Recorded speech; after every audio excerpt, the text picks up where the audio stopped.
북한이 오늘 오전에 탄도미사일을 발사했습니다. 닷새 동안 연달아 보낸 대남 쓰레기 풍선을 어젯밤에 또 날렸는데요. 미사일 도발은 2달여 만에 재개한 것입니다. 취재기자 연결해서 알아보겠습니다. 조용성 기자. 네, 국방부입니다. 네, 미사일 몇 시쯤 발사했습니까? 네, 합동참모본부가 북한이 동해상으로 미상의 탄도미사일을 발사했다고 밝혔습니다. 그러면서 평양 일대에서 오전 7시 10분쯤 단거리 탄도미사일 여러 발을 포착했는데 미사일은 360여 킬로미터를 비행 후 동해상에 탄착했다고 설명했습니다. 아울러 북한의 미사일 발사는 한반도의 평화와 안정을 심각하게 위협하는 명백한 도발 행위로 강력히 규탄한다고 밝혔습니다. 또 추가 발사에 대비해 감시와 경계를 강화한 가운데 미일 당국과 북한 탄도미사일 관련 정보를 공유하면서 만반의 대비 태세를 유지하고 있다고 강조했습니다. 북한은 지난 4일부터 닷새 연속으로 쓰레기 풍선을 남쪽으로 띄워보냈습니다. 또 어젯밤에도 20여 개를 띄워보내 대부분 군사분계선 이북으로 이동한 것으로 파악되는데 오늘 탄도미사일도 발사하며 도발 수위를 높인 것입니다. 군은 미사일 도발 이유에 대해 여러 가능성을 두고 살펴보고 있습니다. 직접 들어보겠습니다.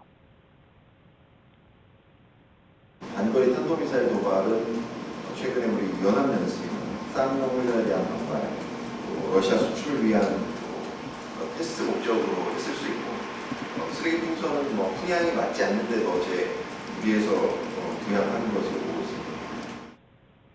오는 11월 미국 대선을 앞두고 존재감을 과시하기 위해 북한이 도발 수위를 더 끌어올릴 수 있다는 분석도 나옵니다. 북한의 2달여 전인 지난 7월 1일 황해남도 장현 일대에서 동북 방향으로 각각 600km와 120km 거리의 탄도미사일을 발사했습니다. 이후 지난달 말 김정은 국무위원장이 참관한 가운데 240mm 방사포 2발의 검수 시험 사격을 하면서 러시아 수출용이라는 지적도 제기됐습니다. 지금까지 국방부에서 YTN 조용성입니다. 한덕수 국무총리는 정치권이 제안한 여야 의정 협의체에 의료 현실을 생생하게 반영할 수 있도록 의료계가 반드시 참여를 해달라고 거듭 요청했습니다. 한 총리는 정부는 의료계가 오해를 풀고 의료개혁의 파트너가 돼주길 기다리고 있다며 이같이 말했습니다. 그러면서 의대 정원과 정책 내용에 대해 의료계가 과학적이고 합리적인 안을 주면 정부는 얼마든지 마음을 열고 논의할 준비가 돼 있다고 약속했습니다. 이런 가운데 대통령실은 의료계와 2025학년도 의대 중원 문제에 대해서 자유롭게 대화할 수 있지만 백지화는 현실적으로 불가능하다고 밝혔습니다. 장상윤 대통령실 사회수석은 SBS 라디오에 출연해서 수시 모집이 시작되는 등 수험생, 학부모 입장에선 받아들일 수가 없다며 이같이 말했습니다. 이어 대화의 전제 조건을 달면 안 된다며 의료계가 요구하는 대통령의 의료개혁 관련 사과와 책임자 문책 요구는 오히려 개혁의 동력을 떨어뜨릴 수 있다고 지적했습니다. 연휴가 코앞으로 다가오면서 여야 모두 의료계 설득의 총력전을 펼치고 있습니다. 야당은 의료계 참여가 없는 식물협의체 발족은 의미가 없다면서 여당이 명절을 앞두고 언론 플레이를 한다고 맞섰습니다. 국회 취재기자 연결해서 내용 들어보겠습니다. 박정현 기자. 네, 국회입니다. 네, 여야 의정협의체 추석 전에 출범이 가능할까요? 네, 관건은 의료계 참여에 달려 있습니다. 국민의힘은 의료계와 물밑 접촉을 이어가며 논의 테이블로 끌어냈는데 사활을 걸고 있는데요. 오전엔 김상훈 정책위의장 등이 의대 학장들로 이뤄진 한국의대 의전원협회와 비공개로 만날 예정이고 오후에는 당정이 협의회를 열고 추석 연휴 응급진료 운영 계획 등을 논의하는데 역시 협의체 구성 문제가 화두에 오를 것으로 보입니다. 추경호 원내대표는 어제에 이어 오늘 오전에도 서울 시내 병원을 현장 방문했습니다. 연휴가 불과 이틀 앞으로 다가오며 지도부를 중심으로 숨가쁜 행보를 이어가고 있는 건데요. 한동훈 대표는 어제 의료계 일부 단체라도 참여한다면 추석 전 먼저 협의체를 시작하겠다는 의지를 밝혔는데 아침 회의에서도 같은 뜻을 거듭 나타냈습니다. 일단 출발해야 되지 않겠습니까? 만약 의료단체가 다 한꺼번에 이렇게 참여할 수 있을 만한 상황이라면 지금의 이런 상황이 해결하기 어려운 상황이 일어나지도 않았을 겁니다. 지금까지 협의체 참여에 긍정적인 의사를 밝힌 의료단체는 수곳 정도로 전해졌습니다. 다만 또 하나 변수는 야당입니다. 다급한 여당과 달리 추석 전 협의체를 띄우는데 야당은 다소 미온적인 기류마저 감지됩니다. 전공의단체나 대한의사협회 같이 핵심적인 의료단체 참여 없이 몇 개 단체만 배석한다면 협의체 구성이 사실상 어렵지 않겠냐는 겁니다.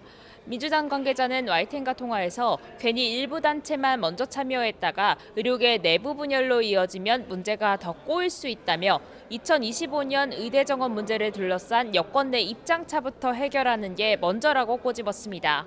아침 회의에서 진성준 정책위 의장도 한 대표가 의료계를 압박하는 수단으로 민주당을 쓰려는 게 아닌지 의심된다며 명절을 앞두고 중재자 이미지를 부각하고 싶은 게 아니냐고 반문했습니다.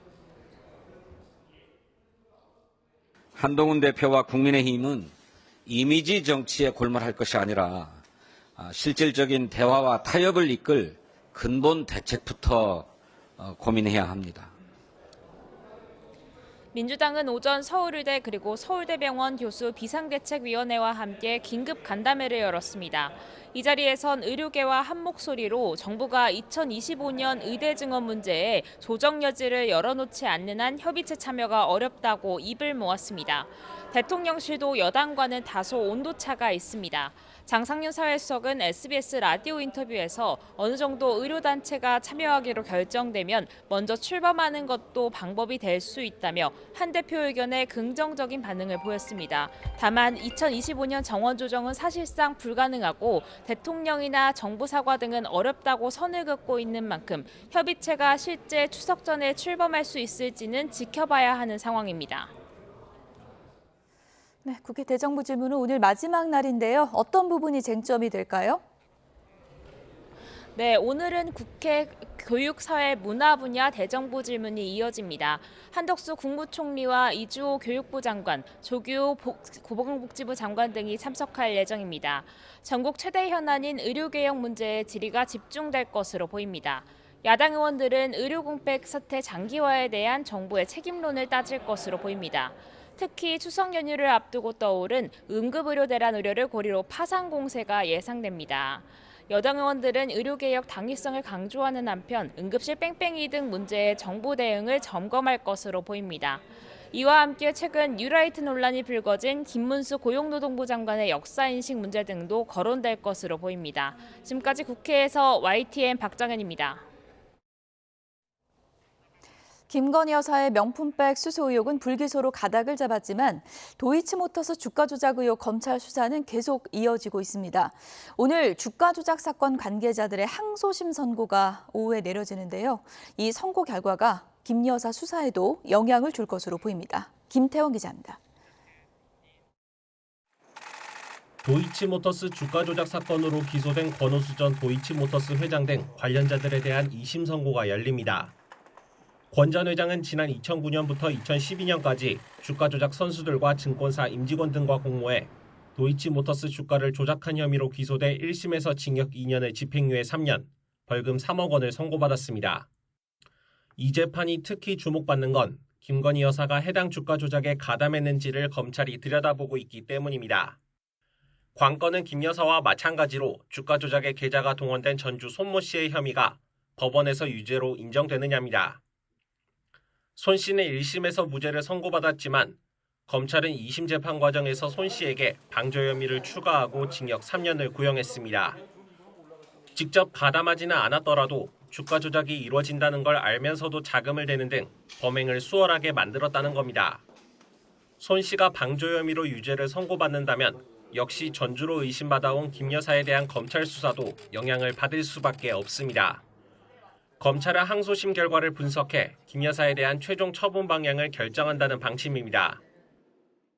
항소심 판결 결론을 세밀하게 살펴서 충분하게 검토한 다음 수사 전반에 반영해서 다른 고려 없이 증거와 법리에 따라서만 처리한다고 하면 이번 주 처분이 유력했던 김 여사 명품 가방 사건에 대해선 가방을 건넨 최재형 목사에 대한 수사심의 결과를 지켜본 뒤 최종 처분을 내리기로 했습니다.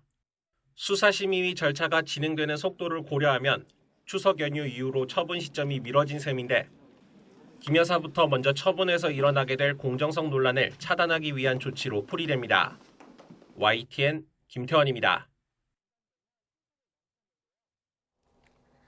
네, 조금 전에 들어온 속보 전해드리겠습니다. 국내 원자력 발전소가 8년여 만에 새로 건설 허가를 받았다는 속보가 들어왔습니다.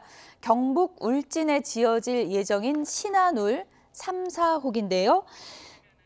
신청 8년 만에 통과했습니다. 다시 한번 전해드리겠습니다. 국내 원자력 발전소가 8년여 만에 새로 건설 허가를 받았는데요. 이 내용 지금 취재기자 연결해서 자세히 좀 들어보도록 하겠습니다. 장하영 기자.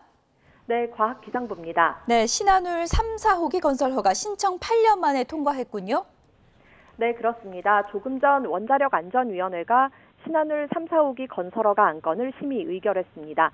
한국수력원자력이 건설 허가를 신청한 게 지난 2016년이니까 8년 만에 허가가 난 겁니다.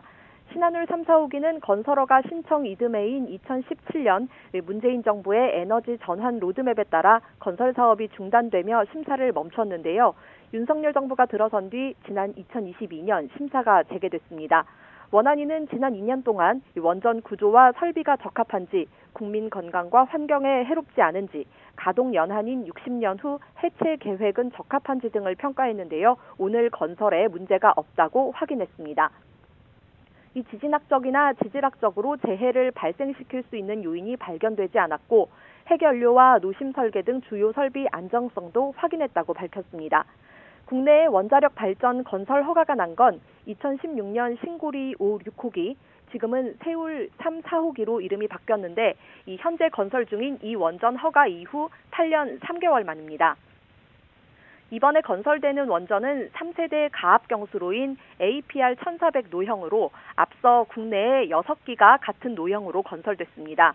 설비 용량 1.4기가와트로 현재 가동 중인 신한울 1, 2호기와 같은 설계고 이 체코 수주가 결정된 노형도 같은 기술로 용량만 1기가와트급으로 낮춘 겁니다.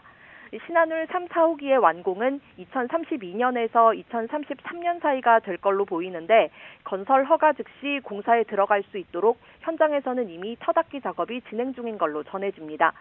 현재 우리나라에 가동 중인 원전은 26기입니다. 현재 건설 중인 세울 3, 4호기와 신한울 3, 4호기까지 완공되면 30기로 늘어납니다.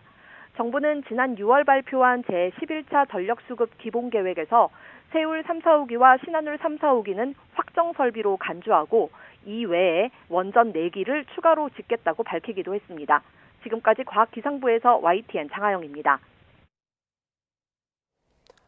이번 추석 연휴 기간에는 다시 33도 안팎의 이례적인 폭염이 기승을 부릴 것으로 보입니다.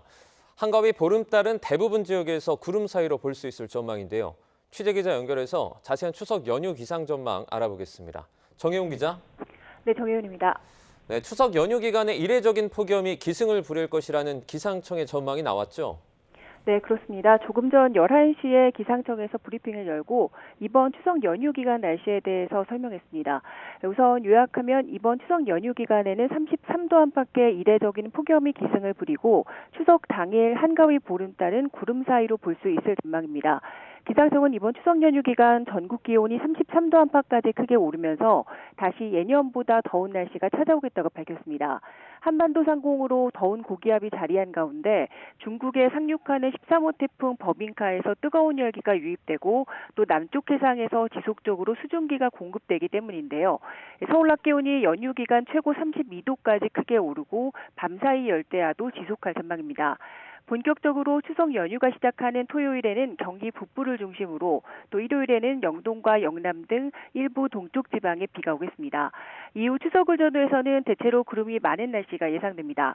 다만 13호 태풍 버빙카의 간접 영향으로 제주도와 남해 또 서해 남부 해상에는 최고 4m의 풍랑이 예상돼 섬을 오가는 귀경객들은 배편 이용에 불편이 예상됩니다.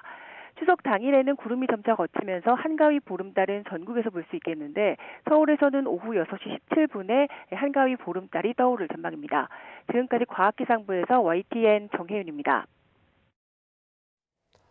연일 이어지던 늦더위를 식혀주는 비가 전국적으로 내린 가운데 밤사이 서울 시내도로가 꺼지며 긴급 복구 작업이 이루어졌습니다.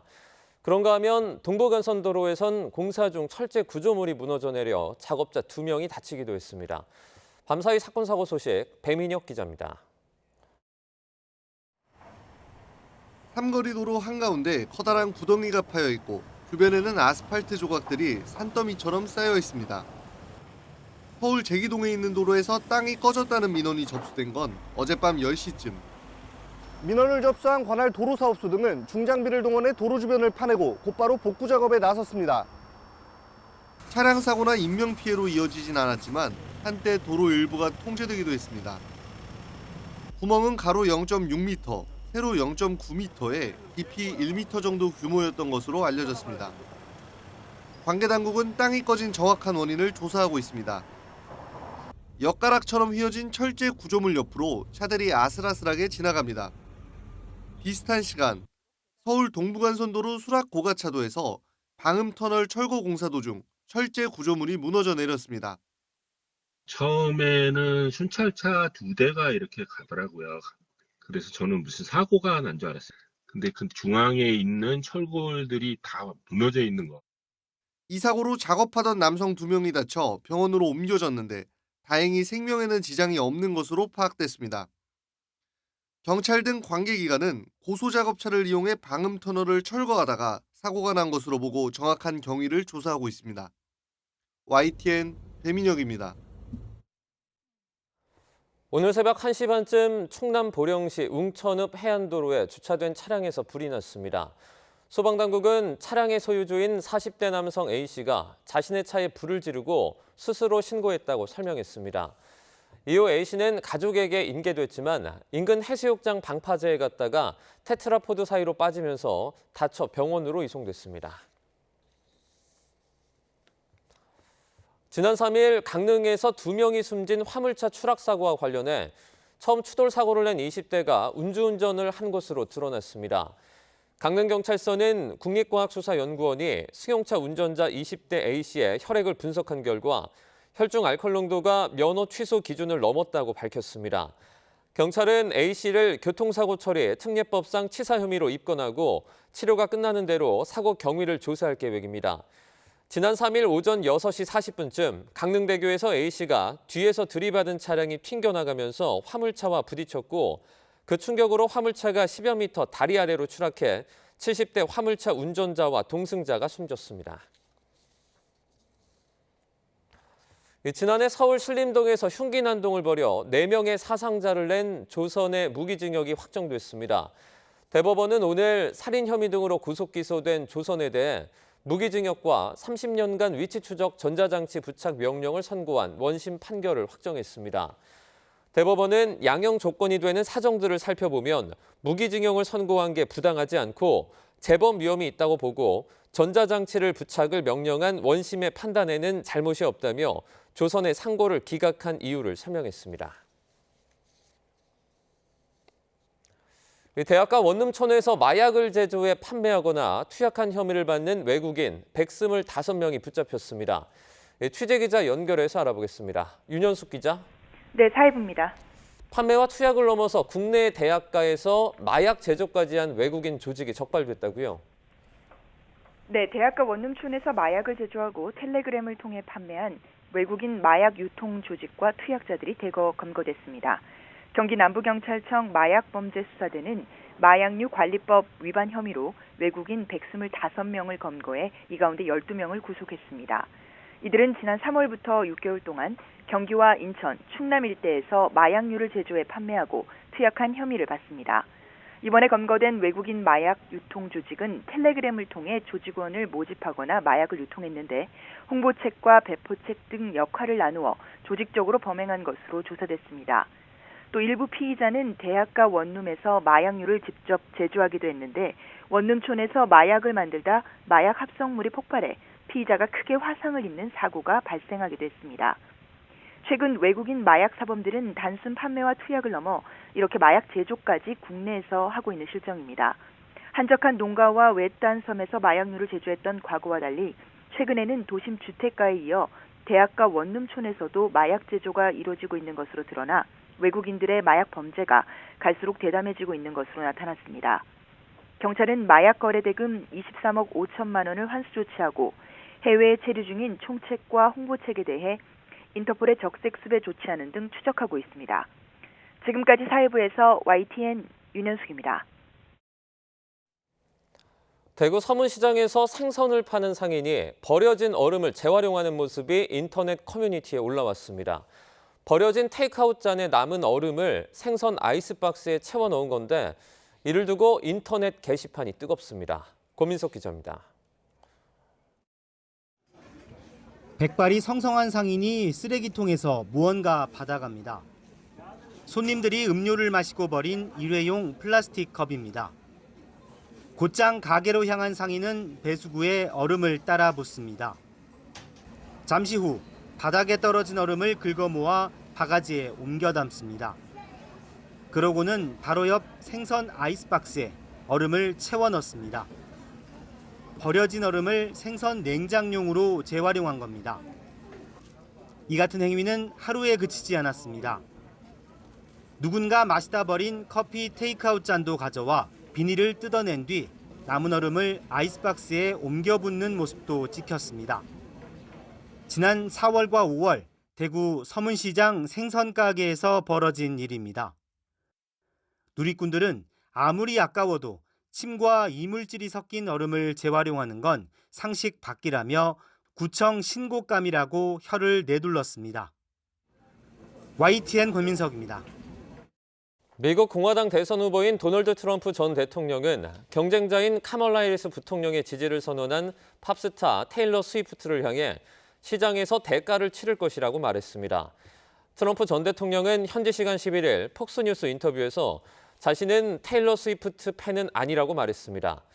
그러면서 스위프트는 매우 자유적인 사람이고 항상 민주당을 지지하는 것으로 보인다며 아마도 시장에서 대가를 치를 것이라고 덧붙였습니다. 팝스타 테일러 스위프트가 올해 미 대선에서 카멀라 해리스 부통령을 지지한다고 밝히자마자 900만 개가 넘는 좋아요를 불러 모으며 선거판에 돌풍을 일으켰습니다. 특히 할리우드 스타 제니퍼 애니스톤, 셀레나 고메즈, 농구 스타 케이틀린 클라크 등 유명인들도 좋아요를 눌러 스위프트의 연대를 밝혔습니다. 스위프트는 이번 대선에서 처음 투표권을 가지게 된 유권자들에게 소중한 한 표를 행사할 것을 독려했습니다. 그룹 뉴진스가 예정에 없던 유튜브 라이브 방송을 진행했습니다. 뉴진스는 하이브를 향해 강한 비판을 쏟아내며 오는 25일까지 민희진 전 대표가 복귀하길 원한다고 밝혔습니다. 이경국 기자입니다. 그간 민희진 전 대표를 향해 꾸준히 애정을 표현하면서도 하이브와 민 전 대표 사이 갈등을 두고는 말을 아꼈던 뉴진스 멤버들. 그런데 멤버 전원이 예정에 없던 유튜브 라이브 방송을 통해 이번 사태와 관련한 입장을 밝혔습니다. 멤버들은 더는 숨어 있어선 안 된다고 생각했다며 민 전 대표는 대체 불가능한 존재라고 강조했습니다.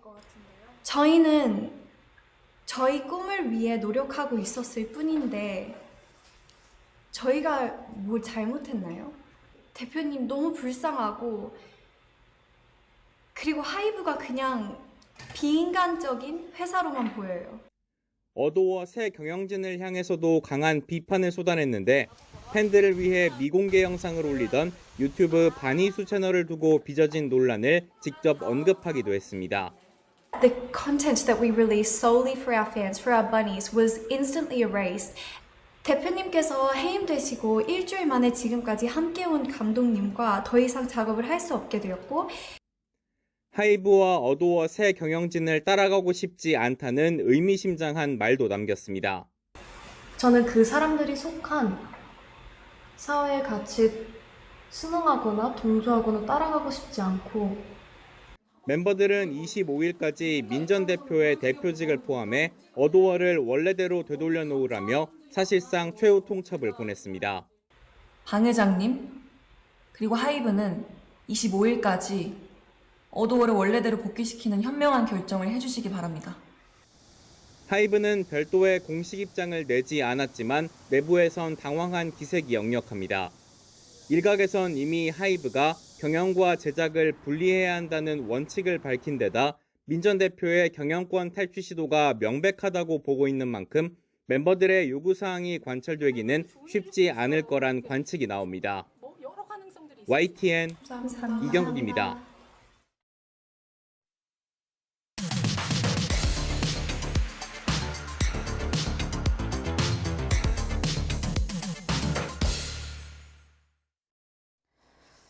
각이 살아있는 정치평론 시사정각 시작하겠습니다. 오늘도 두 분을 모셨는데요. 서정욱 변호사, 이승훈 변호사 나오셨습니다. 어서 오세요.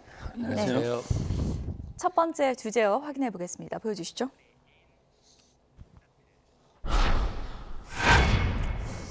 의대 증원 2025학년도 당장 내년 백지화하는 것은 현실적으로 불가능하다. 장상현 사회수석이 오늘 아침 언론 인터뷰에서 이 점을 분명히 밝혔습니다. 지금 의료계에서는 당장 내년부터 백지화해야 한다. 이렇게 주장을 하고 있는데요. 사회수석의 입장 들어보시죠. 자, 단도직입적으로 25학년도 증원 백지화 가능합니까? 절대 불가능합니까? 결론적으로 말씀드리면 현실적으로 불가능하다. 여야 의정 협의체라는 대화의 장이 열려 있으니까 들어오기 전에 조건을 25학년도 논의 안 하면 우리는 안 들어간다. 뭐를 논의해야 들어갈 수 있다. 그거를 전제 조건 없이 들어와서 자유롭게 내놓고 대화를 해보자 라는 게 저희의 입장인 거죠. 그렇다고 여기에서 다시 뒤로 돌아가면 개혁은 물거품이 되는 거고요. 국민들이 원하는 개혁이 이루어지지 못하는 거고, 그렇지만 저희가 개혁을 하면서도 대화의 문을 열어놓고 문제 해결 방안들을 서로 찾아가면서 이렇게 가고 있고, 그리고 의료계에서도 의대 정원 문제를 빼고 나머지 의료개혁 과제들이 있습니다. 수가를 높여주고 법적 보호장치를 마련해주고 이 무너진 필수 의료 지역 의료를 살리고 거기에 재정을 과감하게 투입하고 하는 부분들을 다 동의를 해주고 계십니다. 그리고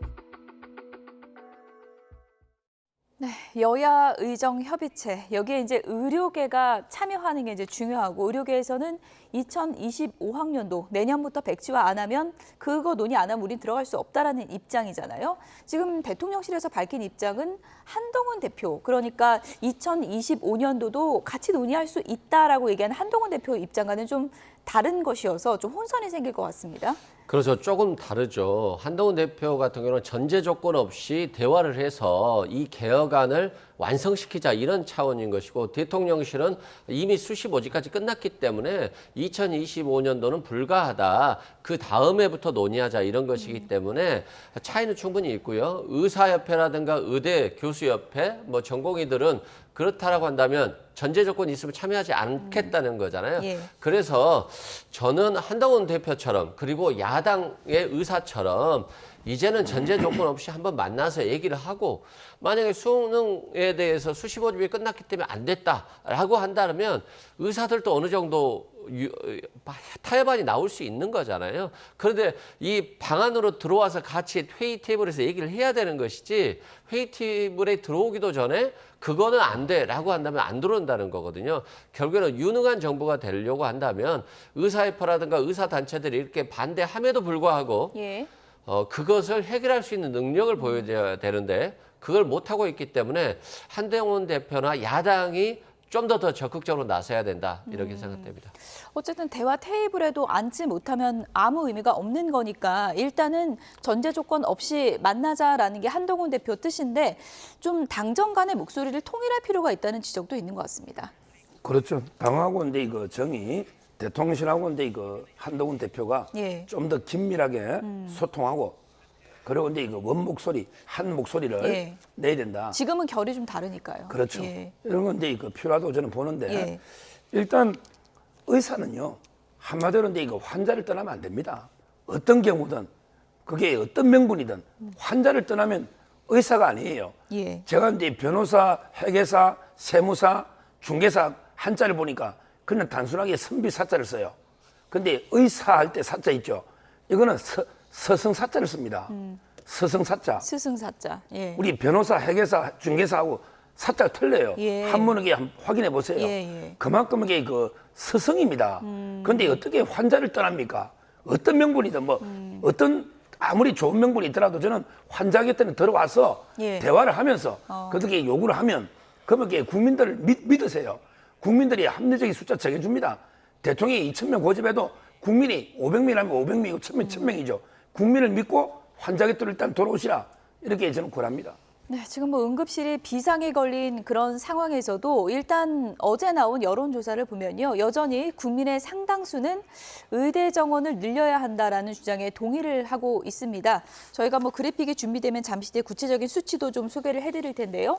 이런 여론 속에서도 일단은 의료계는 버티고 있는 상황입니다. 그리고 오늘 아침에 나온 내용을 보면 일부 의료계, 그러니까 김상호 정책위의장 얘기로는 전국의과대학 교수협의회 등 몇 개 단체는 대화에 참여할 뜻이 있다고 하거든요. 그럼 추석 전에 좀 자리가 마련될 가능성도 있다고 보십니까?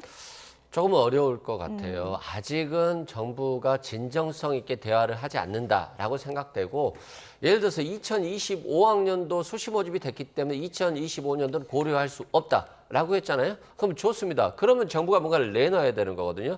그러면 이제까지 보건복지부 장관이나 차관이 절박감을 가지고 일을 해결하지 못했기 때문에 여기에 대해서 책임지고 물러나겠다.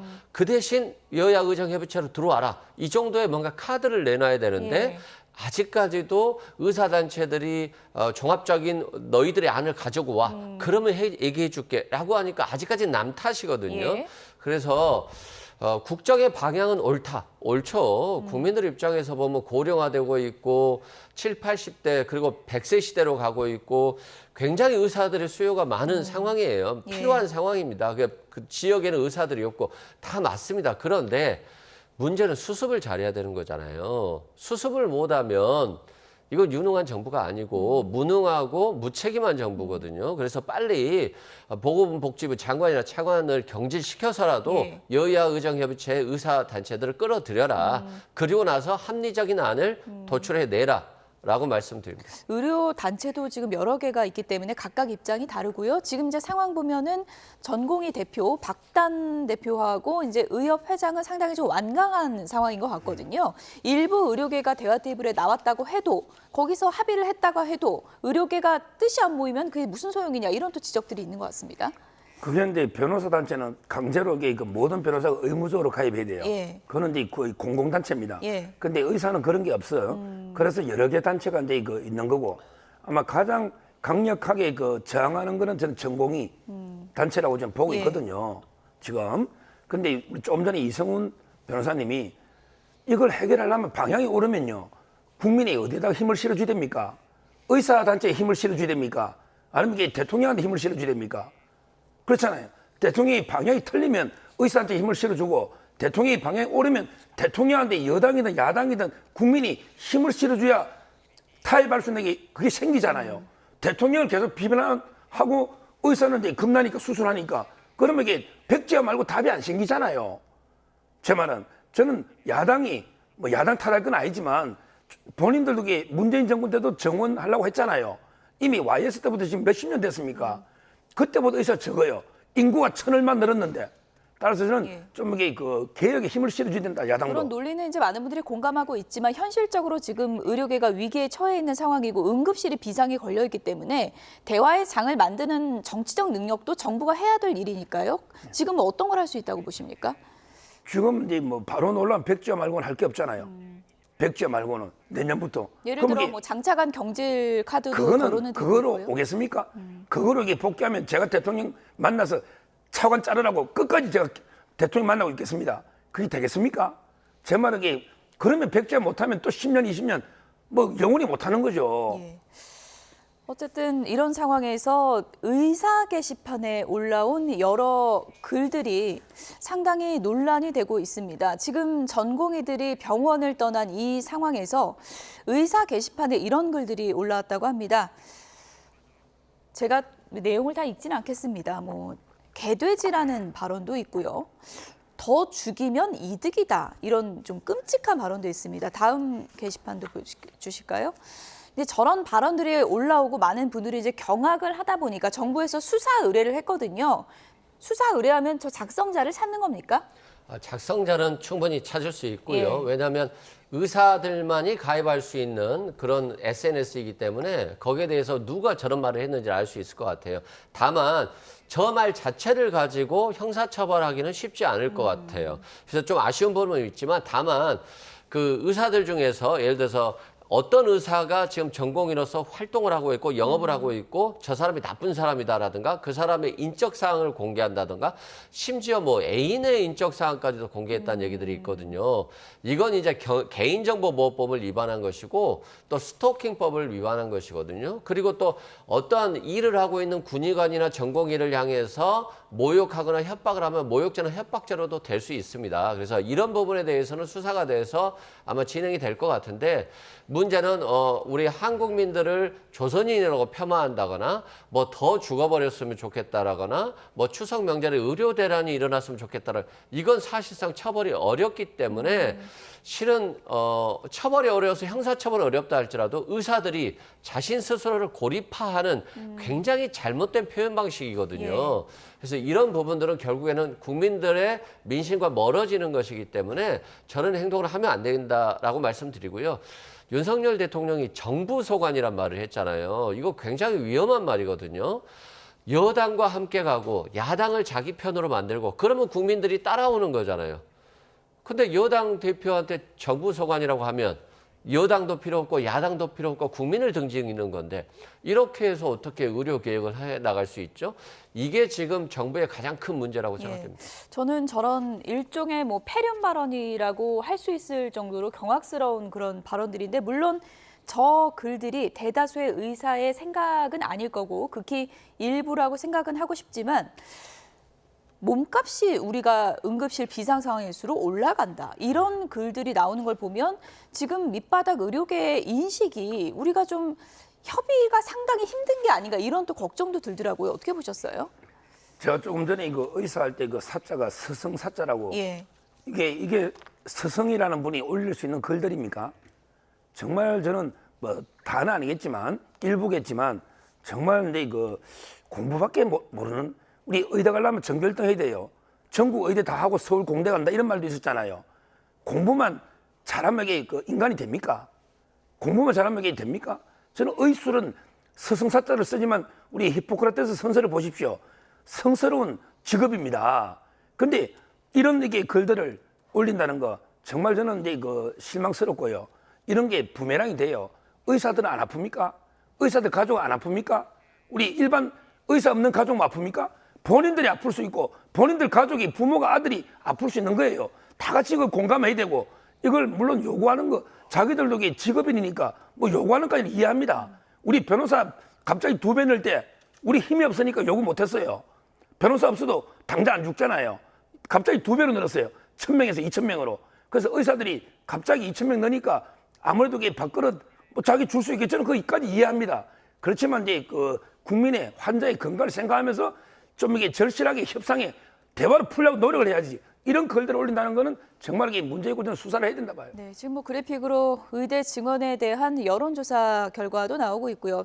78.1% 지금 상당히 응급실 비상 상황에 놓인 상황에서도 그래도 의대 증원은 필요하다는 국민 응답이 80% 가까이 나오고 있는 이런 상황인데요. 조항이 없어서 저 글을 올린 게 처벌이 불가능하다면 수사 의뢰 이후에 어떤 조치가 내려져야 되는 겁니까? 뭐 지금 제가 보기에 그런 내용을 면밀하게 분석해 봐야 돼요. 일부만 소개된 뭐 이런 비난글 가지고는 처벌이 안 돼도요. 그 글을 보면서 예를 들어 블랙리스트 있잖아요. 뭐 응급실에 일했던 그 의사들 공격한다거나 그 내용을 그걸 충분히 처벌할 수 있는 거죠. 타인의 명예훼손이나 모욕이 되니까 아마 글의 전체를 조사를 해봐야 되고요. 뭐 이런 게 혐오를 올리면요. 형사처벌은 안 돼도 우리 경범죄나 이런 데 또 처벌 조항이 있습니다. 예. 의정 갈등을 바라보면서 뭐 싱숭생숭한 마음으로 추석 연휴를 맞게 된 상황인데요. 정치권에서 또 추석 민심에 대해서 또 이제 신경을 쓰고 있는 것 같습니다. 한동훈 대표가 경기도 안성을 찾아서 현장 최고위를 열었는데요. 어떤 얘기했는지 들어보시죠. 있지도 않을 계엄에 대비하는 것은 차라리 있지도 않은 외계인에 대비하겠다는 것과 다를 바가 없습니다. 외계인 대비법을 만드는 것과 똑같습니다. 누가 계엄을 하겠다고 합니까? 김민석 의원이 할 수 있는 겁니까? 외계인 얘기 나왔으니까 말인데요. 저를 두고 뭐 민주당 일각에서 외계인이니 뭐 이런 얘기를 했더라고요. 본인들도 선을 넘었다고 생각했는지 진성준 정책위장이 사과 글도 올리고 제가 저랑 지나가다 만났을 때 사과한다는 말씀하시더라고요. 그 사과 제가 충분히 잘 받겠습니다. 그런데 이런 외계인 대비법과 같은 계엄령에 대한 대비법 같은 것까지도 올려놓는다면, 이 정도까지 됐다면 우리 김재원 위원님께서 김민석 의원과 토론을 하겠다고 제의한 바 있습니다. 같이 한번 얘기해 보시죠. 도대체 무슨 생각으로 이러는지 우리 한번 드러나 봅시다. 진성준 정책위의장이 얼마 전에 유튜브 방송에서 한동훈 대표를 만난 일화를 소개하면서 외계인 같더라 이런 얘기를 했고요. 이제 사과를 했는데 앙금은 좀 있는 것 같습니다. 예. 좀 있는 것 같고요. 예. 다음에 이제 외계인 대비법이라고 하는데 미국 같은 경우는 대비를 하고 있죠. 외계인도 대비는 해야 되는 겁니다. 대비는 해야 되는 거고요. 마찬가지로 계엄은 사실상 이제 현실성이 없죠. 근데 그건 왜 없느냐? 뭐 윤석열 대통령이 그걸 하지 않을 것 같아서 현실성이 없는 게 아니라 그만큼 국민들이 대통령이나 윤석열 정부가 잘못된 계엄을 했을 때 충분히 막을 만한 그런 의지와 힘이 있기 때문인 것이고요. 그래서 계엄에 대한 얘기는 이제는 좀 그만했으면 좋겠다 이런 생각이 들고요. 뭐 민주당도 이게 좀 과했다라고 하면 잘못한 것이겠지만 국민의힘도 너무 좀 괴담에 대해서 즐기는 것 같아요. 괴담이라고 주장하면서도. 그래서 계엄에 대한 얘기는 좀 그만두시고 의료개혁에 한동훈 대표가 좀 더 집중해 주셨으면 좋겠다. 그리고 대통령과의 관계가 소원하기 때문에 예. 야당과 좀 함께 가서 의료개혁을 해결해서 좀 더 본인의 성과를 내는 게 맞지 않나 싶고요. 예. 계엄법 같은 경우는 개정은 필요한 것 같아요. 대통령의 계엄을 선포하고 나서 평상시로 돌아가면 계엄을 해제할 수 있더라고요.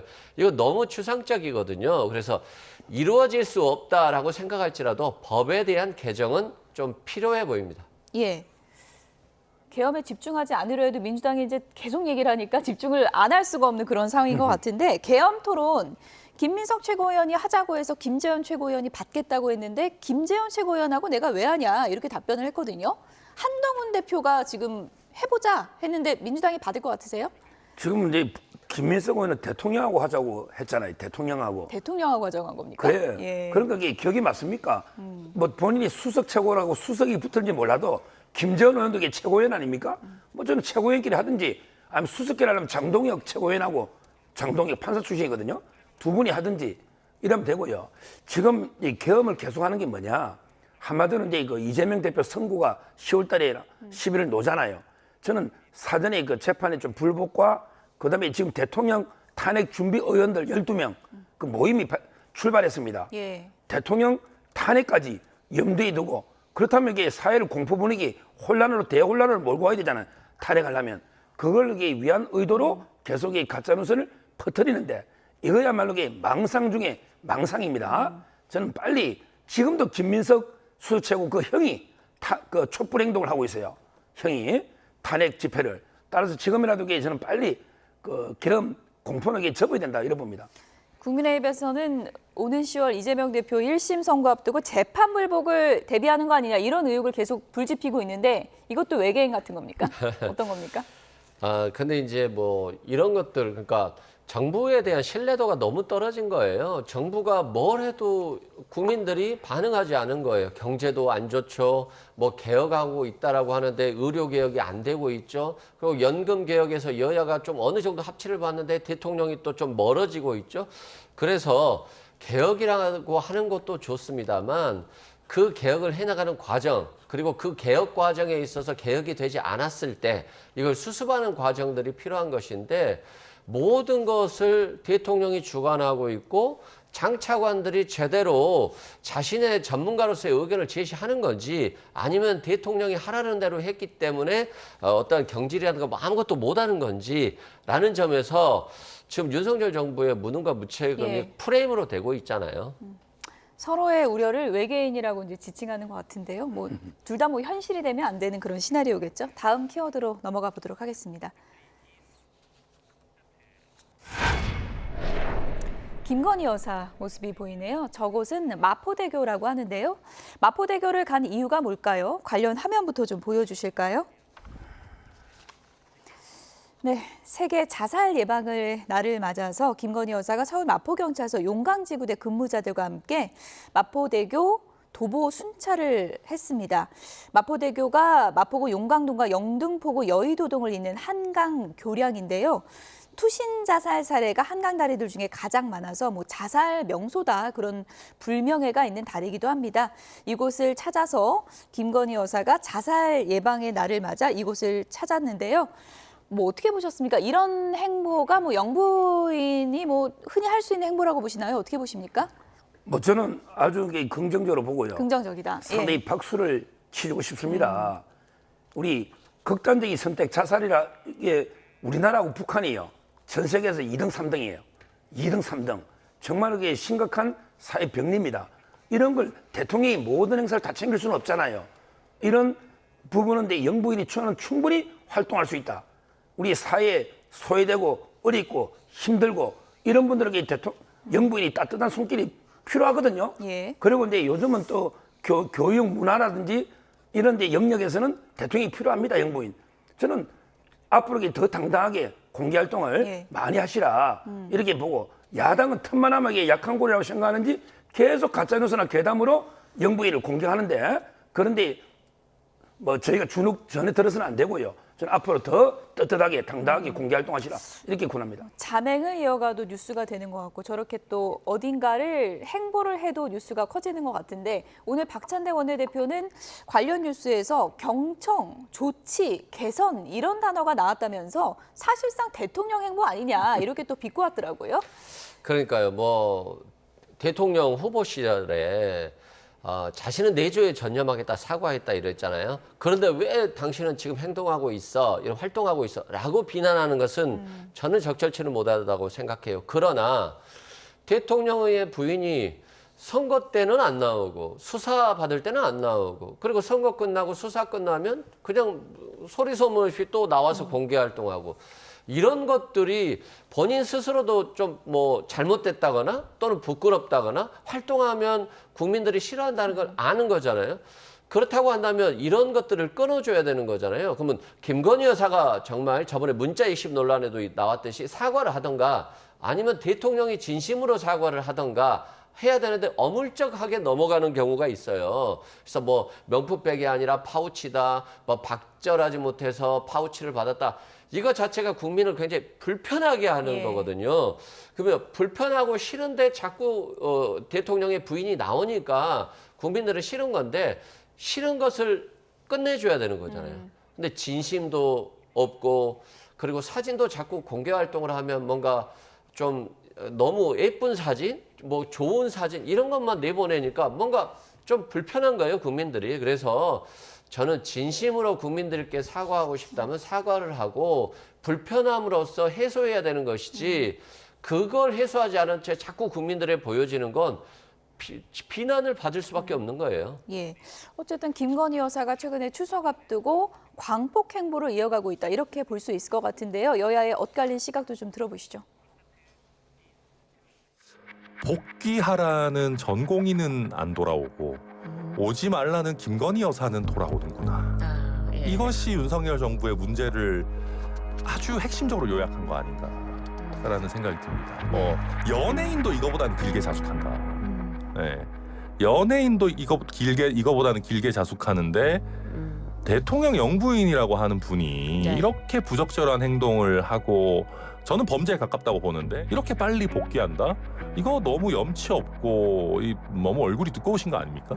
대통령께서 대권 후보 나오자마자 줄리 의혹이라는 거 아마 기억하실 겁니다. 이런 부정적 이미지를 확 씌워갖고 그다음부터 어떤 행보나 어떤 것도 결국은 좋지 않은 시각으로 보일 수 있게 한, 어떻게 보면 야당의 아주 주요 공격 포인트가 되는 것 같아서요.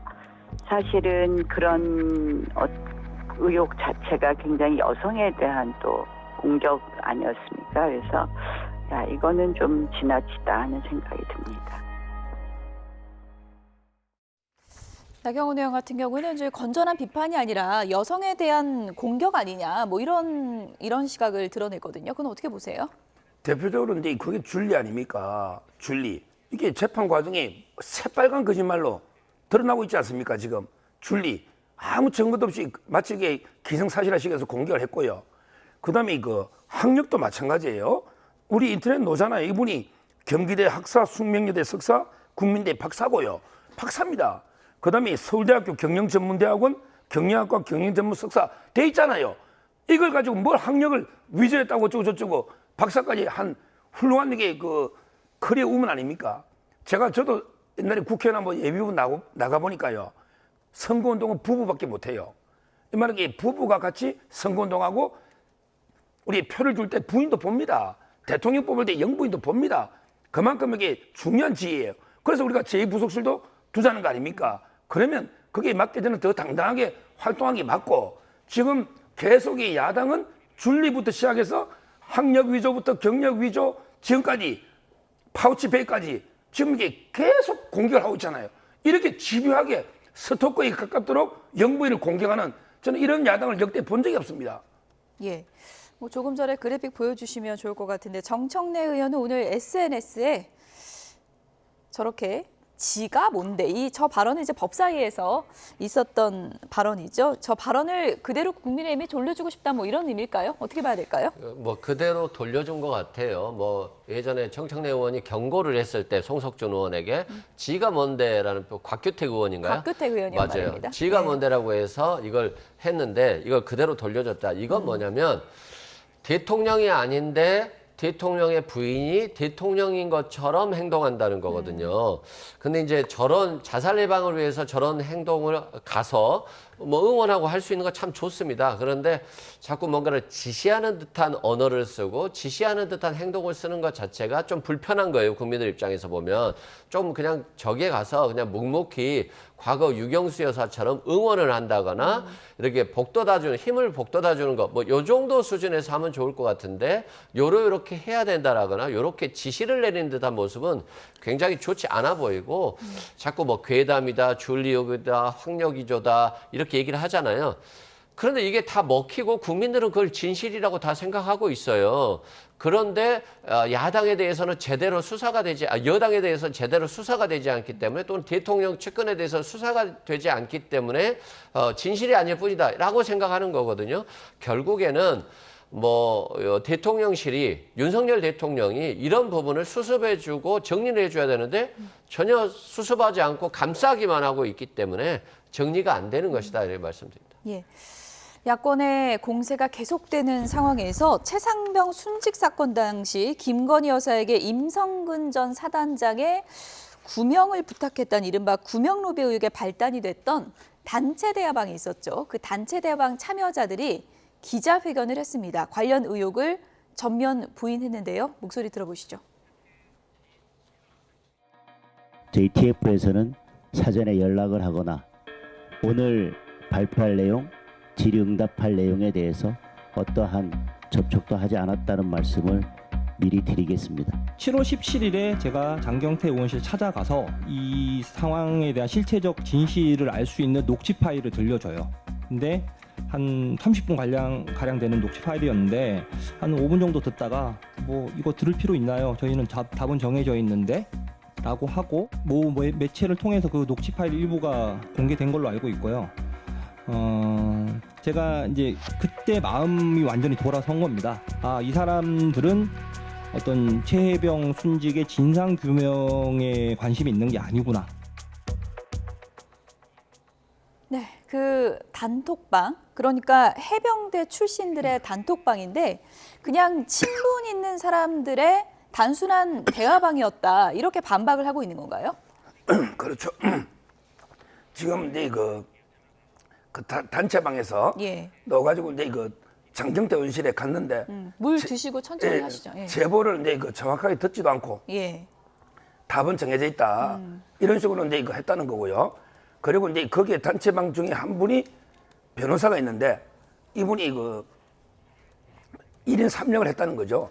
그 변호사가 실제 그 변호도 하면서 박정훈 대령, 그다음에 공익 신고자 행세도 하고 또 이제 방송에 나가서 확산도 시키고 이런 이제 역할을 했다고 해서 아마 이게 문제가 되고 있는데 뭐 저는 이 사건을 보면서 이제 이거 오늘 도이치모터스 선고가 있어요.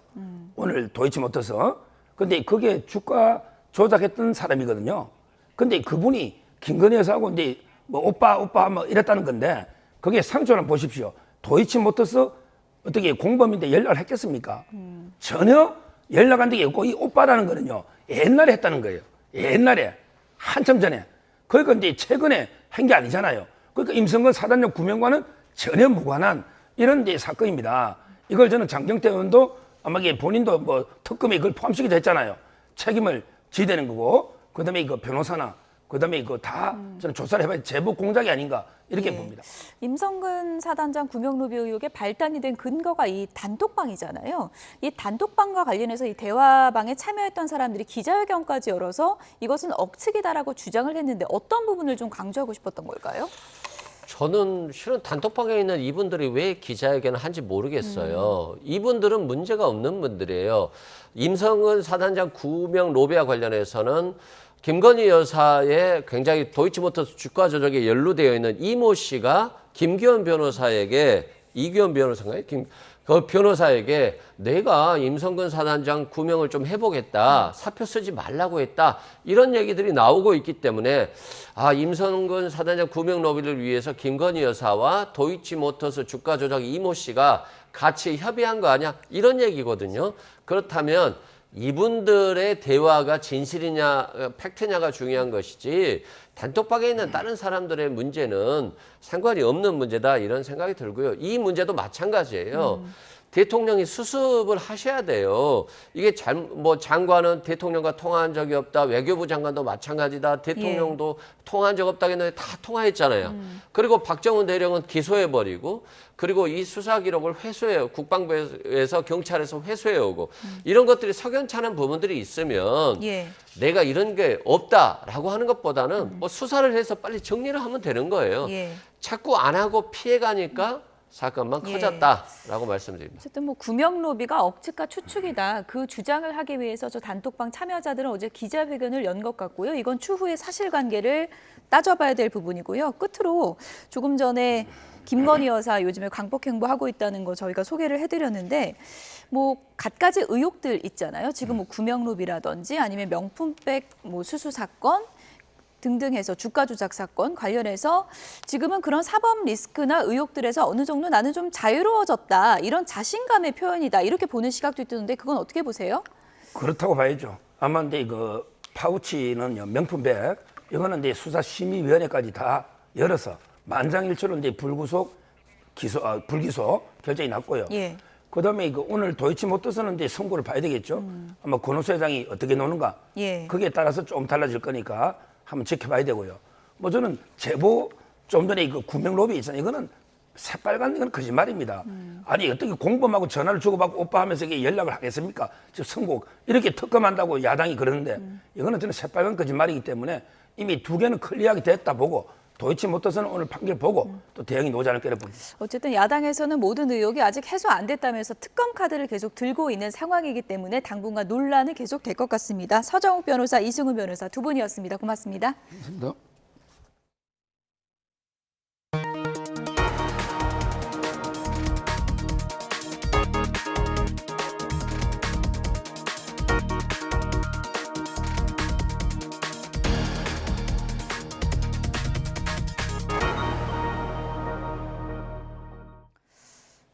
네, 고령화, 저출생, 비혼 확산으로 요즘 1인 가구가 급증하고 있죠.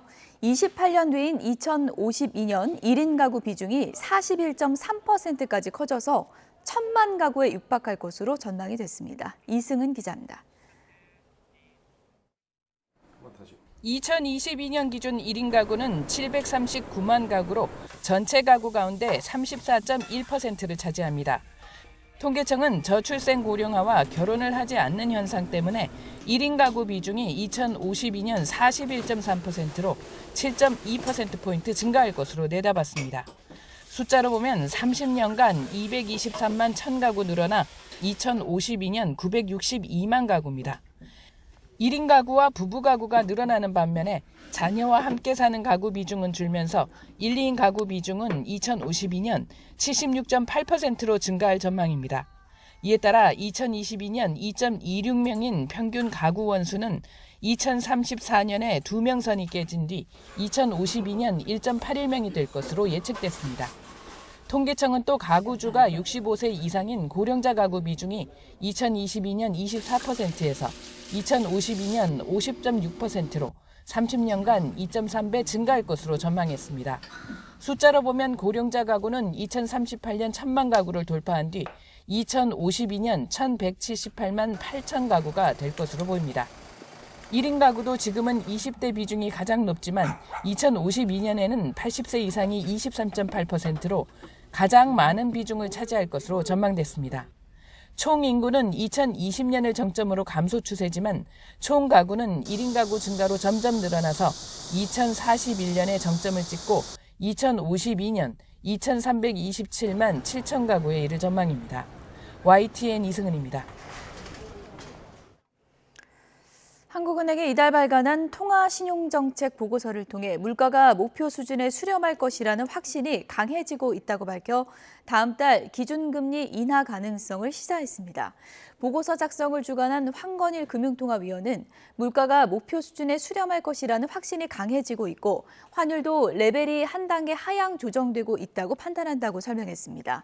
황 의원은 향후 금리 인하의 시기와 속도를 결정하는 데 있어서 성장 흐름과 함께 기준금리 조정에 따른 금융안정 리스크 정도가 가장 중요한 고려 요인이 될 것이라고 강조했습니다.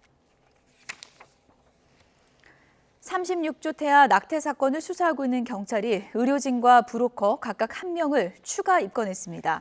서울경찰청 형사기동대는 산부인과 전문의 1명을 살인 혐의로, 브로커 1명은 의료법 위반 혐의로 입건했다고 밝혔습니다.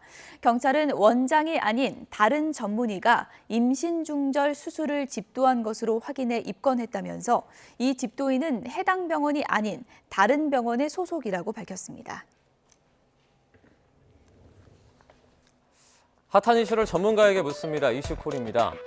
지난 4월 민희진 당시 어도어 대표는 하이브와의 갈등이 불거지자 기자회견을 진행합니다. 민 전 대표는 아일릿이 뉴진스를 따라했다. 그리고 하이브는 이 민 대표가 어도어의 경영권을 뺏으려 했다며 강하게 부딪히던 상황이었는데요. 민 전 대표가 분노와 울분을 토해내며 기자회견은 폭발적인 반응을 끌어냈습니다. 오밤중에 갑자기 엊그제 혜린이가 저한테 영상통화를 한 거예요. 대표님, 자기가 문자 보내고 싶었는데 막 말이 안 나온다는 거예요. 그래서 자기가 그냥 목소리 듣고 싶어서 전화했다고. 그래서 제가 이게 자식 키우는 게 약간 이런 건가, 제가 그런 생각도 들었고, 애들이 막 혜인이는 20분 내내 나보다 더 울어서, 그럼 저한테 막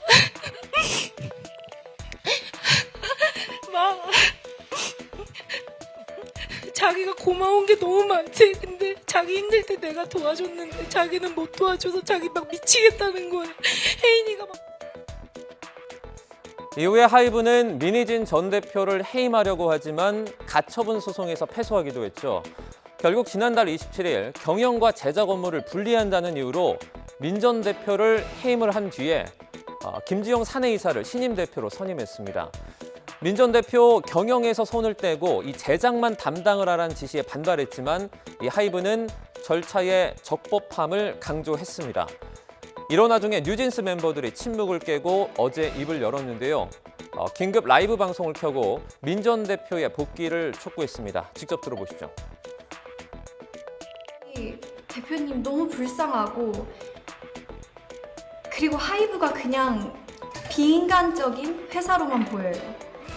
저희가 이런 회사를 보고 뭘 배우겠어요? 저희가 원하는 건 민희진 대표님께서 대표로 있으신 경영과 프로듀싱이 통합된 원래의 어도어입니다. 저희의 의견이 잘 전달되었다면 방 회장님 그리고 하이브는 25일까지 어도어를 원래대로 복귀시키는 현명한 결정을 해주시기 바랍니다. 방송은 뉴진스 공식 유튜브 계정이 아닌 다른 계정으로 진행이 됐는데 이 방송 3시간 만에 계정과 영상이 모두 이렇게 사라졌습니다. 봉합은커녕 파장이 커지는 뉴진스 사태, 전문가 연결해서 자세하게 들여다보겠습니다. 홍종성 대중문화 전문기자 연결돼 있습니다. 홍 기자 나와 계시죠? 네, 안녕하세요. 네, 안녕하십니까. 최근에 대표 교체부터 뉴진스 깜짝 라이브까지 이 갈등이 더 확산하는 분위기거든요. 어떻게 보셨습니까? 저는 어떻게 보면 예고된 상황이라고 봤습니다.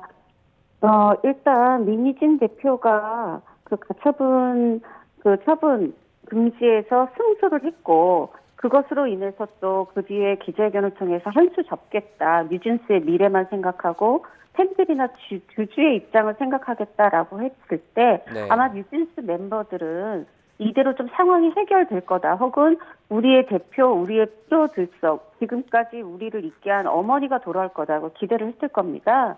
근데 그런 부분에 있어서 어떠한 다른 양상이 벌어지지 않고 오히려 새로운 신입 대표가 이제 부임하고, 거기다가 본인들이, 이건 어제 방송에서 나온 개인 방송, 개인 채널을 통해서 나온 얘기입니다만, 다른 레이블 대표에게 무시를 당했다, 대놓고 무시를 당했다. 이 부분에 대해서 현 대표에게 화소연을 했지만 증거가 없다, 이렇게 하고 문제 삼지 않았어요. 이랬을 때 뉴진스 대표들은 언제나 전적으로 자신들의 편이었던, 심리적으로 연대를 가지고 있었고, 심리적으로만 잘 챙겨주는 게 아니라 실질적인 어떤 노래, 안무, 의상 모든 것을 책임져 줬던 실질적인 실력 있는 그런 민 대표에 대한 어떤 그리움, 아쉬움, 절실함이 더 커졌을 겁니다. 네. 그런 상황에서 이들은 지금 우리가 할 게 무엇인가를 고민했을 것 같고요. 그런 상황에서 우리 목소리를 제대로 내자 생각을 하고, 공식 채널이 아닌 타 채널을 통해서 이렇게 멤버들이 솔직한 입장을 냈다고 생각합니다. 네, 이제 아티스트가 직접 나서서 데드라인까지 못 박으며 모회사를 비판하고 나선 건데요. 이런 적이 전에도 있었습니까? 이런 적은 모 회사라든가 아니면 자기네들이 소속된 회사를 비판한 적은 있었지만, 이렇게 모 회사를 비판하는 일은 두 가지가 겹쳐서 새로운 일일 것 같습니다. 네. 일단 어도어가 하이브에 소속된 레이블이라는 특성, 그리고 지난 6월 3일에 이 대중문화예술인 표준전속 계약서가 개정이 됐어요. 이 개정된 내용 속에 말하자면 아티스트도 소속사에 대해서 계약을 해지할 수 있는 어떠한 조건, 이 근거가 마련이 됐습니다. 네. 이것에 있어서 본인들이 문제라고 생각하는 부분을 시정해 줄 것을 요구할 수 있고, 14일 내에 요구하지 않으면 이것을 근거로 해서 계약 해지를 통보 내지는 제한할 수 있다, 이런 내용이 들어 있습니다. 25일이라는 것도 11일에 기자회견을 하면서 이제 말하자면 표준전속 계약서 고시에 정해진 대로 14일 뒤로 해서 25일이라는 날짜를 정한 것으로 보이고요. 네. 이것은 물론 긍정적으로는 뉴진스가 말했듯이 하이브와 싸우지 않고 평화롭게 이 상황을 해결하고 싶은 의지가 제일 클 것이고, 최악의 상황에는 이게 14일 내에 혹은 조금 기간이 연장되더라도 원하는 방향으로, 자신들이 원하는 방향으로 상황이 해결되지 않으면 하이브와의 계약 해지까지 생각하고 있다. 그러한 어떤 결의를 담아둔 그런 굉장히 강력한 의지 표출이었다고 생각합니다. 네, 이제 실제로 어제 많은 분들이 놀랐거든요. 리더인 민지가 어떤 경영과 프로듀싱이 통합된 기존의 어도어를 바란다, 이렇게 말을 했는데, 실제로 겸직과 분리, 어떤 게 더 일반적입니까? 물론 하이브 내에서는 이제 어도어 외 타 레이블들이 경영과 제작이 분리돼 있습니다. 그런데 하이브 외의 다른 어떤 연예 기획사들, 음악 레이블을 보면 반드시 어떤 경영과 제작이 분리돼 있다, 이렇게 볼 수 없습니다. 그리고 네. 지금 굴지의 회사가 된 다른 어떤 소속사나 레이블을 보더라도 처음에는 경영과 제작이 함께죠. 그러다가 이제 회사가 점점 커가면서 어떤 회사는 전문 프로듀서들을 많이 들으면서 처음에 설립한 사람이 경영 쪽에 힘을 실기도 하고, 어떤 또 레이블에서는 계속해서 본인이 프로듀싱을 더 크게 가져가면서 전문 경영일을 또 부수적으로 도입하기도 하고, 그건 각 회사마다 다를 수 있는데요. 네. 가장 중요한 것은 뉴진스가 볼 때 어떤 회사의 하이브가 정한 원칙, 프로듀싱과 경영의 분리 이게 아니라 본인들한테 실질적으로 무엇이 도움이 되느냐 이거를 중시한다고 했을 때 뉴진스 입장에서는 민희진 대표가 경영을 할 때 본인들의 어떤 수익 배분도 굉장히 투명하게 그리고 빠르게 이루어졌었고 그렇다면 경영에 대한 불만이 없고 프로듀싱에 대해서는 뭐 한국인뿐 아니라 전 세계인들이 다 인정할 만큼 민희진 대표가 뉴진스의 독특한 컬러를 제대로 구축해 왔기 때문에 당연히 뉴진스 멤버들은 본인들을 위해서는 경영과 프로듀싱 모두를 민희진 대표가 해주는 그런 원래의 어도 형태를 바란다. 이렇게 생각할 수밖에 없다. 제 개인적 생각입니다.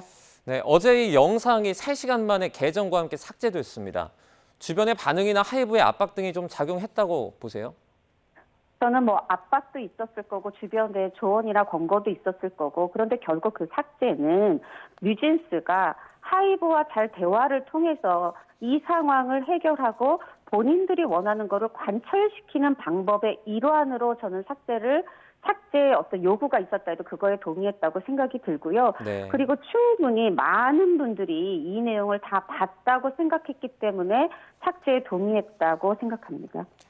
만약에 민 전 대표가 복귀하지 않을 경우에 그 앞으로의 뉴진스 활동은 좀 어떻게 될 걸로 전망하십니까?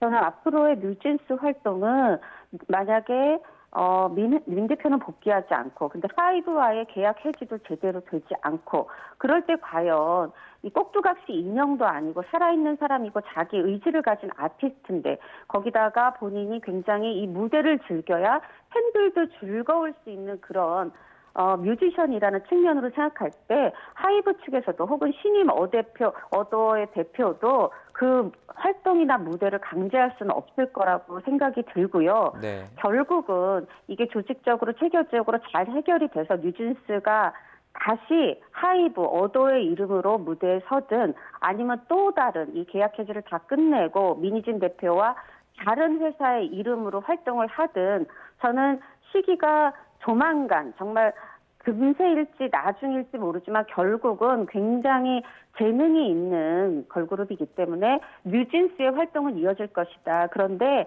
이게 단순히 이 뉴진스 한 그룹의 문제가 아니라 이게 K-팝, 이 세계적으로 관심 갖고 있는 K-팝의 일부라는 점을 좀 더 이 생각을 해서 하이브든 어도든 민희진 대표든 현명한 해결책을 찾기를 바랍니다. 자, 이제 그 어제 방송을 보면 뉴진스가 하이브에서 무시와 따돌림을 당했다 이런 내용도 있었거든요. 이런 상황에서도 하이브는 아직 아무런 입장을 내놓지 않고 있죠. 지금 현재 하이브는 저는 입장을 내놓기보다 지금 바로 입장을 내놓으면 이건 걸그룹 뉴진스와 싸우는 형국이 됩니다. 네. 저는 이거는 현명한 판단이라는 생각이 들고 다만 이 침묵이 자신들의 의견을 관철시키기 위한 강요하기 위한 침묵이 아니라 진정 뉴진스의 활동을 계속해서 이어나가는 빠르게 복귀할 수 있도록 하는데 도움이 되는 결정을 하기를 바라고요. 하이브가 좀 더 생각한다면 이게 뉴진스와 하이브 아니면 민희진 대표와 하이브의 민희진 전 대표가 되겠습니다. 전 대표와 하이브의 관계로만 생각하지 않고 저는 이 하이브의 또 다른 핵심이라고 할 수 있는 BTS도 생각을 했으면 좋겠습니다. 점차 이제 멤버들이 이 제대를 하고 복귀를 하고 이렇게 솔로 활동을 또 하다가 결국은 완전체가 돼서 활동을 할 텐데 대중이 볼 때 이 부정적인 이미지를 가진 하이브와 BTS와 한몸인 것은 결코 BTS에도 저는 도움이 되지 않는다고 생각하기 때문에 하이브가 좀 더 대승적 차원에서 크게 보면서 이 현상에 대해서 이 사건에 대해서 해결책을 찾아 나가기를 바랍니다. 네, 마지막으로 기자님 하나만 더 여쭤보겠습니다. 지금 정황을 봤을 때 그러니까 그 민희진 전 대표가 다시 복귀를 해서 하이브와 콜라보레이션을 할 수 있는 가능성은 어느 정도로 좀 보십니까? 저는 가능성은 분명히 열려 있다고 생각이 들고요. 네. 하이브가 굉장히 본인들의 어떤 이익이라든가 아니면 이 회사의 어떤 그 음악적인 미래를 위해서도 뉴진스를 놓쳐서는 안 된다는 걸 알고 있을 거라고 생각이 듭니다. 네. 그래서 하이브가 그런 쪽으로 방법을 내기를 바라고, 그런데 만약에 본인들의 어떤 의견의 관철, 자존심 이런 것만 생각하면서 뉴진스를 놓친다면 이거는 지금은 민희진 대표를 잃는 것으로 보이지만 결국 나중에 뉴진스를 잃는 것으로 보이고, 그것은 네. 더욱 더 나아가면 대중의 하이브에 대한 어떤 호감, 애정을 잃을 수도 있는 거기 때문에 굉장히 여러 가지 측면을 다 고려해서 본인들이 가진 힘, 파워만을 생각하지 말고 그 힘과 파워의 바탕에는 대중의 사랑이 있다는 것을 잊지 말고 해결책을 찾았으면 좋겠습니다. 네, 뉴진스와 민희진 전 대표 그리고 이 하이브 간의 갈등 양상이 점점 더 적나라하게 드러나는 것 같습니다. 하이브의 입장 역시 나오는 대로 전해드리도록 하겠습니다. 홍종선 대중문화 전문기자와 함께했습니다. 고맙습니다. 감사합니다.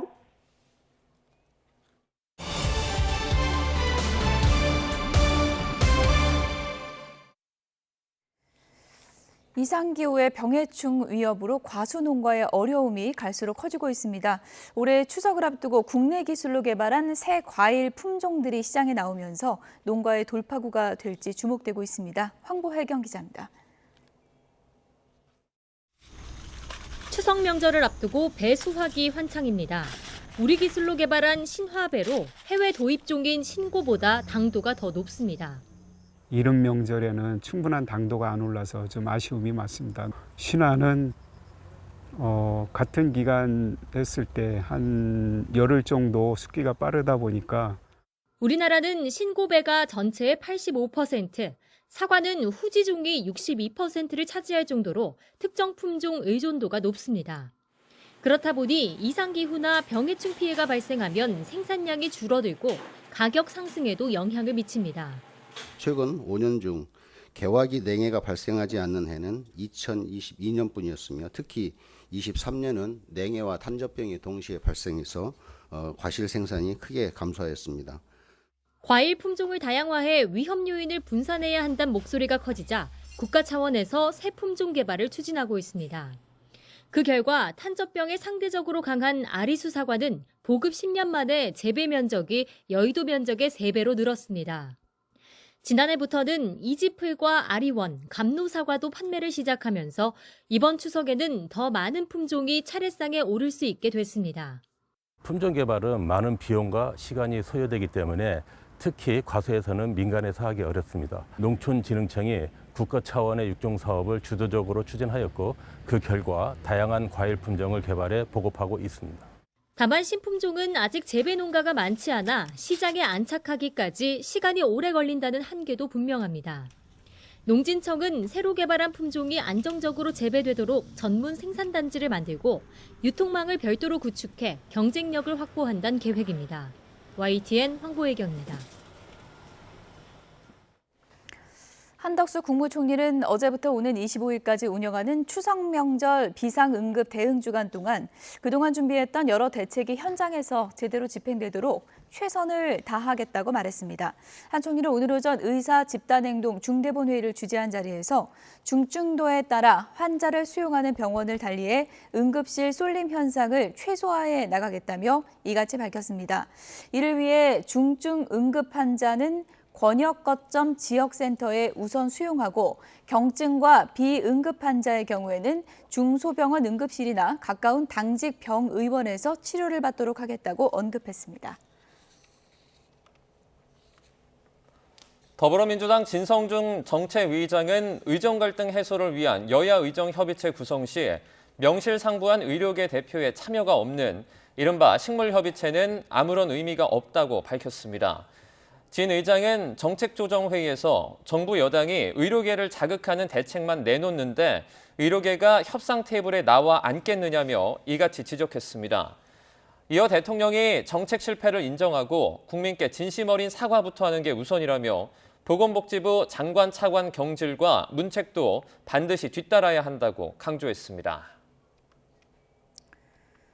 서울시가 추석 물가 안정화를 위해서 오늘 16일까지 양파 반값 할인을 지원합니다. 시는 농수산식품공사 이마트와 협력해서 시내 이마트 25곳에서 양파를 50% 할인된 가격에 판매한다고 밝혔습니다. 서울시는 시민들이 자주 구매하는 농산물의 일일 가격을 점검해서 선제적인 물가 대응 체계를 구축하고 일상생활에 밀접한 82개 품목의 가격 현황은 직접 점검하는 등 물가 안정에 총력을 쏟고 있다고 밝혔습니다. 네, 정부와 국민의힘이 추석 연휴 전 응급의료 체계를 점검하는 당정협의회를 열고 있습니다. 현장 화면 보여주실까요? 한동훈 대표 얘기 들어보겠습니다. 누가 옳으냐가 아니라 어떻게 해결해야 할 것인지를 얘기해야 될 때고 여야 의정협의체가 그 통로가 될 것입니다. 이 문제를 해결하는 것은 대화뿐이라는 점은 우리 모두가 공감할 겁니다. 지금은 해결해야 될 때입니다. 여야 의정 모두 대화하지 않아야 할 이유를 찾지 말고 대화해야만 하는 이유를 찾자는 말씀을 드립니다. 국민들은 대화를 통해서 해결하기를 바라십니다. 협의체의 출발에 대해서 더욱 적극적으로 노력해야 합니다. 지금까지 진행 상황에서 보셨겠다시피 의료계는 단일 대오를 갖추기가 어렵고 그것을 요구하는 것도 무리입니다. 각각의 입장이 많이 다른 단체들이 있죠. 그렇기 때문에 의료계의 다수 또는 특정 단체의 참여를 여야 의정 협의체의 대화의 출발 전제 조건으로 삼는 것은 결국 이 중요한 계기가 된 여야의정 협의체의 공감대가 흐지부지 되는 결과를 가져오게 될 겁니다. 참여하시는 의료계와 함께 일단 출발하고 그 진행 상황에 따라서 문을 열어두고 얼마든지 의료계 단체에서 추가로 참여할 수 있게 하면 됩니다. 저는 그걸 국민들께서 바라고 계시다고 생각합니다. 추석 전에 여야 의정 협의체가 출범해야 한다는 말씀을 다시 한번 드립니다. 사실 이 여야 의정 협의체는 거기서 머리수대로 투표해서 결정하고 그걸 강제하자는 협의체가 아니잖아요. 국민의 건강과 생명을 지키기 위한 대화를 당사자들끼리 그리고 중재자들끼리 모여서 시작하자는 것 아니겠습니까? 전제를 걸 이유도 의제를 제한할 이유도 없다고 생각합니다. 저희는 다시 한번 말씀드립니다. 의제 제한도 없고 출발을 위한 전제 조건도 없습니다. 의제는 국민의 생명과 건강 하나뿐이고 전제 조건은 없습니다. 한 가지 제가 말씀드릴 것은요. 의사는 정부의 적이 아닙니다. 정부가 그렇게 생각한 적은 전혀 없습니다. 정부도 의사의 적이 아니죠. 의료계는 오랜 역사 동안 국민의 건강과 생명을 지키는데 정말 중요한 역할을 해오셨고 그 일을 잘 해오셨습니다. 그렇기 때문에 존중받아 마땅합니다. 그간 일이 진행되는 과정에서 일부 관계자들이 다소 상처를 주는 발언들이 있었던 것도 사실이었습니다. 그런 발언은 문제 해결에 도움이 안 되고 상황을 악화시킬 뿐입니다. 그런 일이 없어야 한다고 생각하고 여당의 대표로서 그런 일이 있었던 것에 대해서 유감스럽게 생각한다는 말씀을 드립니다. 저희가 최고위원회에서 한번 말씀드렸던 것 중에서 지금 상황에서 전공의들에 대한 사법적인 대응에 신중해 줄 것을 다시 한번 요청드린다는 말씀을 드립니다. 그리고 블랙리스트 논란 같은 것으로 대화의 시작에 방해가 있는 것도 막아야 한다는 점도 다시 한번 말씀드립니다. 민주당께도 말씀드립니다. 조건을 걸지 말고 출발에 함께 해 주시길 바랍니다. 원내 연설에서 여야 정 협의체 출범을 말씀하시지 않았습니까? 막상 출범하려고 하니 의협이 꼭 들어와야 된다는 식으로 말씀하시거나 뭐 그렇게 전제 조건을 걸면 우리 잘 알지 않습니까? 그렇게 전제 조건을 걸었을 때 이 여야 의정 협의체가 출발도 못하고 흐지부지 될 거라는 거 알고 계시지 않습니까? 민주당이 진짜 이 여야 의정 협의체를 통한 이 상황을 해결하고 국민의 건강과 생명에 대한 불안감을 덜어드리는 것을 원하신다면 특정 의료단체의 참여 같은 조건을 걸지 말고 일단 여야 의정 협의체의 출발에 동참해 주시기를 바랍니다. 국회의장 마저 여러 가지 정치적인 표결을 미뤄야 한다고 생각하실 정도로 상황이 심각한 상황입니다. 여기에 집중하고 여야 의정 협의체를 통해서 대화가 시작되는 것에 집중하자는 말씀을 드립니다. 제 말씀은 오늘 여기까지 드리겠습니다. 네, 지금 국민의힘이 여야 의정 협의체에 의료계 참여를 위해서 총력을 쏟고 있는 상황이고요. 지금 보신 것처럼 당정협의회가 열렸습니다. 이 자리에서 한동훈 대표가 의료계의 단일 대우를 요구하는 건 현실적으로 어렵다. 대화의 의제나 전제 조건, 어떠한 제한도 없다. 이 부분을 다시 한번 강조했고요. 추석 전에 여야 의정 협의체를 반드시 시작해야 한다면서 대화 시작에 초점을 맞추자 이렇게 강조했습니다. 더 추가 내용이 들어오는 내용은 이어지는 뉴스에서 정리해서 전해드리겠습니다. 현재 중부지방을 중심으로 산발적인 비가 이어지고 있습니다. 현장 연결해서 이 시각 날씨 알아보겠습니다. 이혜민 캐스터. 네, 청계천에 나와 있습니다. 지금 청계천의 출입도 통제가 됐죠? 네, 맞습니다. 오늘 새벽 서울에도 호우특보가 내려지는 등 강한 비가 쏟아졌는데요. 지금은 약한 비가 오락가락 이어지고 있지만 오늘 밤까지 중북부 지역에는 강한 비가 계속 내리기 때문에 청계천 통제는 계속되고 있는 상황입니다. 네, 이번에 내린 비가 더위를 좀 식혀줬습니까? 네, 맞습니다. 비가 내리면서 심한 더위는 누그러졌습니다. 현재 서울의 폭염특보도 모두 해제가 됐고요. 서울 기온은 26도 정도로 이맘때 기온을 되찾았습니다. 다만 비가 내리면서 습도가 매우 높아졌는데요. 현재 서울의 체감온도는 29도에 달하면서 이렇게 물건을 잡고 있으면 끈적함이 느껴지는 정도입니다. 그럼 자세한 비 상황부터 살펴보도록 하겠습니다. 레이더 영상을 보면 지금은 중부지방에 비구름이 자리하고 있는데요.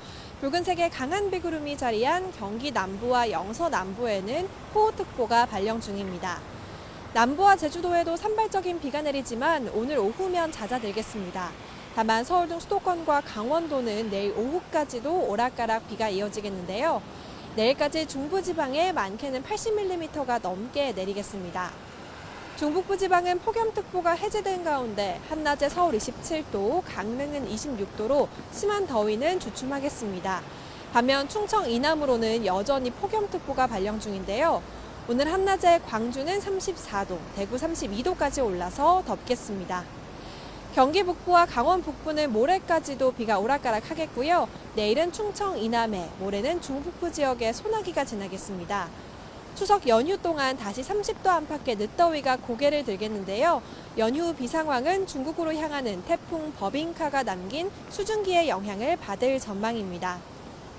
오늘 오후까지 중부지방을 중심으로는 천둥과 번개를 동반한 시간당 30mm 안팎의 강한 비가 쏟아질 수 있겠습니다. 시설물 관리 그리고 교통안전에도 주의하셔야겠습니다. 지금까지 YTN 이혜민입니다.